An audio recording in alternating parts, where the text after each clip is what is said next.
السلام علیکم ناظرین، پروگرام آگاہی کے ساتھ میں ہوں فیصل اکرم اور آپ دیکھ رہے ہیں سرزمین ٹی وی۔ ناظرین، دنیا میں جرائم کے خاتمے کی خاطر سنگین سزائیں دینے کا رواج بہت قدیمی ہے۔ جرم جتنا سنگین ہوگا اسی حوالے سے اس کے انصاف کی فراہمی میں اس کے طریقہ کار کو تیز تر کیا جاتا ہے۔ اس حوالے سے ہم گفتگو کریں گے۔ ہمارے ساتھ موجود ہیں اس وقت سینئر صحافی، تجزیہ نگار، کالم نگار جناب صفدر علی خان صاحب۔ السلام علیکم صفدر صاحب، کیسے ہیں آپ؟ خیریت سے؟ صفدر صاحب، پروگرام کے بعد میں سب سے پہلے آپ مجھے بتائیں کہ آج جو ایک اہم عدالتی فیصلہ آیا ہے، مسلم لیگ نون کے قائد نواز شریف کو 2 مقدمات میں ان کی اپیلیں بحال ہو گئی ہیں، کیا کہیں گے آپ اس حوالے سے؟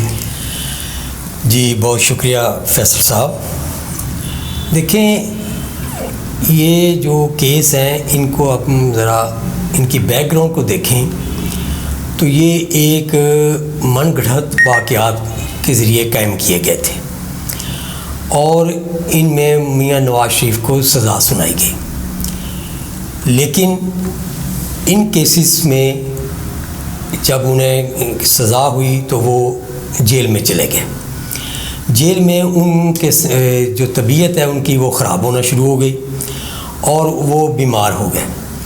اس وقت حالات ایسے بنے کہ حکومت کو اور عدلیہ کو انہیں باہر جانے کے لیے اجازت دینا پڑی، اور اپنی بیماری کی وجہ سے عدالت سے 4 ہفتوں کا انہیں ریلیف ملا، جس کو حکومت نے باہر جانے کے لیے استعمال کیا اور یہ انگلینڈ چلے گئے۔ ان کی غیر موجودگی میں ان کی اپیلیں جب سماعت کے لیے مقرر ہوئیں تو اس وقت ان کی غیر حاضری کی وجہ سے وہ داخل دفتر ہو گئی۔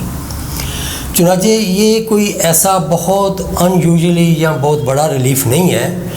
عام طور پہ جب کوئی مفرور آ کے عدالت میں سرنڈر کرتا ہے تو اس کی جو استدعا ہوتی ہے وہ عدالتیں سنتی ہیں، لہٰذا اپیل کا حق جو انہیں ملا ہے وہ بالکل قانون کے مطابق ہے، اور انصاف کے تقاضے بھی تبھی پورے ہوتے ہیں جب کسی بھی کیس کا فیصلہ میرٹ پر ہو۔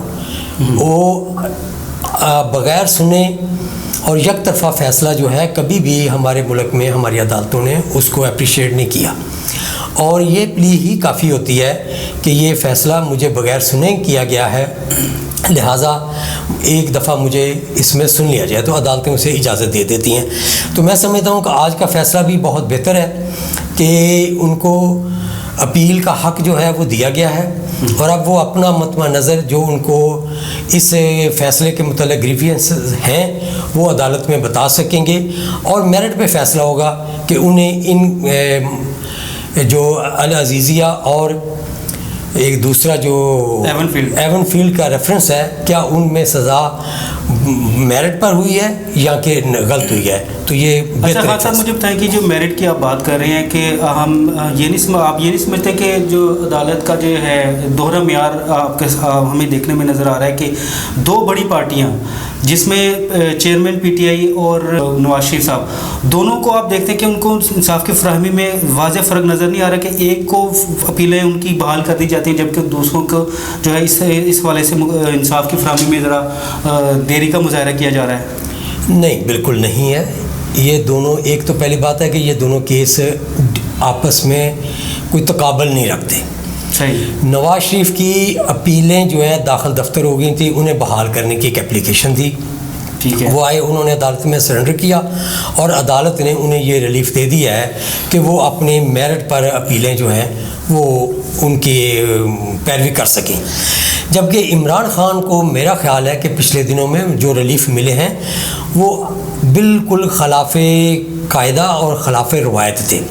ان کو آپ کو یاد ہوگا کہ 14 ضمانتیں ایک ہی وقت میں ملیں اور ان کا بایو میٹرک بھی گاڑی میں کروایا گیا اور وہ عدالت میں پیش نہ ہوئے کیونکہ وہاں اتنا رش اور کوئی بھی اس کی وجہ ہو سکتی ہے۔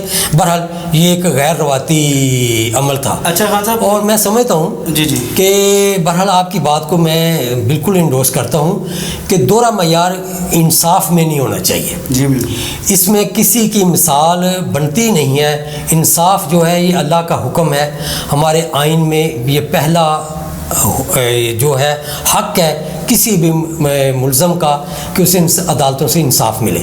لہٰذا اگر کہیں بھی عمران خان یا نواز شریف کے ساتھ قانون اور آئین سے ہٹ کر معاملہ ہوا ہے تو اس کو ختم ہونا چاہیے، اور دونوں کو قانون اور آئین کے مطابق جو ان کا ریلیف بنتا ہے یا جزا و سزا بنتی ہے وہی دینی چاہیے، کسی کے ساتھ زیادتی نہیں ہونی چاہیے۔ آپ کیا سمجھتے ہیں کہ الیکشن کے سر پہ ہیں، آپ کو الیکشن کو کیسا دیکھ رہے ہیں، ہوں گے بھی یا نہیں ہوں گے؟ نہیں، ابھی تک کے حالات تو یہ بتا رہے ہیں، آج بھی الیکشن کمیشن آف پاکستان کا بیان آیا ہے کہ وہ 31 اکتوبر تک جو حد بندیاں ہیں وہ مکمل کر لیں گے، اور ان کی 30 غالباً انہوں نے کہا ہے کہ اس کو ہم شائع کر دیں گے۔ لہٰذا ان حالات میں اگر حد بندیاں مکمل ہو جاتی ہیں، حلقہ بندیاں اگر مکمل ہو جاتی ہیں تو اس کے بعد کوئی جواز نہیں رہ جائے گا کہ الیکشن کا جو ہے وہ شیڈول نہ آئے گا۔ الیکشن کمیشن کی جانب سے تو کہا گیا کہ حلقہ بندی کی ہماری طرف سے تیاری بالکل کمپلیٹ، تو میں سمجھتا ہوں کہ الیکشن کمیشن پر اس وقت ہمیں اعتماد کرنا چاہیے، کیونکہ ابھی تک انہوں نے جو بھی پروسیس کا وعدہ کیا ہے وہ مکمل ہو رہا ہے۔ جی اچھا، ایک خاص پوائنٹ جو اس گفتگو سے تھوڑا سا ہٹ کے میں یہ سوال اٹھانا ذرا لازمی سمجھ رہا تھا کہ ملٹری ایکٹ جو ہے ہمارے ملک میں اس وقت جو اس کی جو ہے بڑی اس وقت ہوا چلی ہوئی ہے، آپ مجھے بتائیں کہ پاکستان سمیت دنیا میں کتنے ممالک میں ملٹری ایکٹ موجود ہے؟ یہ تقریباً 26 ممالک میں یہ ایکٹ موجود ہے کہ کوئی بھی سویلین ہو یا غیر سویلین ہو یا ملکی ہو یا غیر ملکی ہو، اگر وہ فوجی تنصیبات کو نقصان پہنچاتا ہے، اس پہ حملہ کرتا ہے، وہاں تصویر بناتا ہے، وہاں کوئی ایسا انتشار کی کوشش کرتا ہے تو اس کا ٹرائل جو ہے وہ ملٹری کورٹ میں کیا جا سکتا ہے۔ یہ پاکستان میں اور 1967 سے غالباً یہ ایکٹ جو ہے یہ موجود ہے، اور اس کے تحت بے شمار فیصلے ہو چکے ہیں، جن میں اس پچھلی دور حکومت میں بھی کم از کم 25 لوگوں کا ٹرائل جو ہے وہ اسی ایکٹ کے ذریعے ہوا اور انہیں سزائیں ہوئیں، ان کے غالباً اپیلیں سپریم کورٹ میں پینڈنگ ہیں۔ تو یہ کوئی ایسا نیا قانون نہیں تھا جس پر کوئی نئی بات ہوئی ہو۔ بہرحال ہماری سپریم کورٹ نے اس کی جو ایک شک ہے اس کو کالعدم قرار دے دیا ہے، اور ابھی سنا ہے کہ وفاقی حکومت جو ہے اپیل میں جا رہی ہے، تو دیکھتے ہیں اس کا کیا رزلٹ نکلتا ہے۔ بہت شکریہ خان صاحب۔ ناظرین، آج کی عدالتی فیصلے کے حوالے سے آپ نے صفدر علی خان صاحب کی گفتگو سنی۔ ملاقات ہوگی انشاءاللہ آپ سے اگلے پروگرام میں، تب تک کے لیے اپنے میزبان کو اجازت دیجیے۔ اللہ حافظ۔